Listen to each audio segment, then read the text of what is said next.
السلام عليكم ورحمة الله وبركاته. ازيكم يا حبايب قلبي؟ عاملين ايه؟ يا رب تكونوا بخير.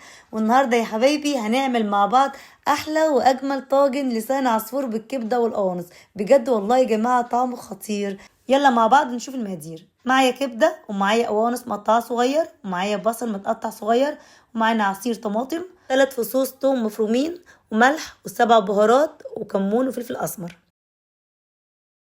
هنا بقى بدأت اجيب طاسة بالشكل ده كده وهبدأ بقى احط فيها شوية زيت، واول ما يسخن معانا الزيت هنزل بالقوانص. طبعا انا قطعت القوانص، الكبدة لا. وهبدأ بقى اشوحها في الزيت بالشكل ده كده لغاية لما تنزل المية بتاعتها. واول ما تنزل المية بتاعتها بالشكل اللي انتوا شايفينه ده هبدأ بقى استنى لما تشرب المية بتاعتها تاني. كده خلاص استوت معانا وبقت معانا بالشكل ده وشربت المية بتاعتها. هبدأ بقى احط الكبدة وهبدأ بقى اشوحها كويس مع القوانص، وبعد كده هنزل بالبهارات اللي احنا قلنا عليها.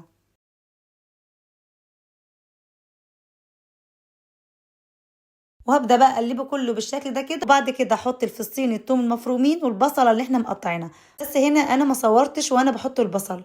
وهبدأ بقى طبعا اشوح كل ده مع بعض كويس زي ما انتوا شايفين بالشكل ده. وهبدأ بقى اقفل عليها النار. هنا بقى اجيب حله واحط فيها شويه زيت زي ما انتوا شايفين كده، واحط كيسين من لسان العصفور. وهبدأ بقى اقلبه تقليب مستمر علشان كل حبايه من لسان عصفور تبقى كلها لون واحد. طبعا واحنا بنحمر لسان عصفور هنحط معاها مكعب مرق. وبعد ما اتحمرت معانا بالشكل ده هبدأ بقى احط عليها نص كوب من عصير الطماطم، او ممكن تحطي معلقتين من الصلصه لو انت عندك صلصه. وهبدأ اقلبها بالشكل ده لغايه لما تشرب الطماطم بتاعتنا.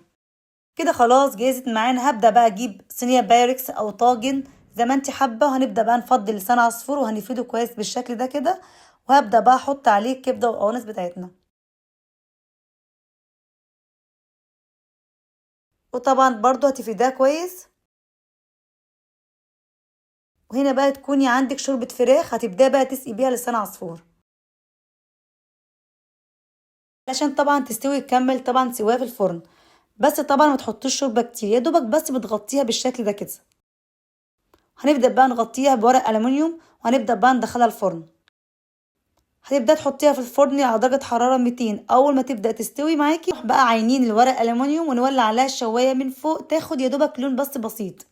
وهتبقى معانا بالشكل القمر ده. بجد يا جماعه فظيعه طعمها وشكلها حلو قوي. وطبعا سهلة وبسيطة مش تاخد منك وقت خالص. بجد جربيها واستنى رأيكم في الكومنتات.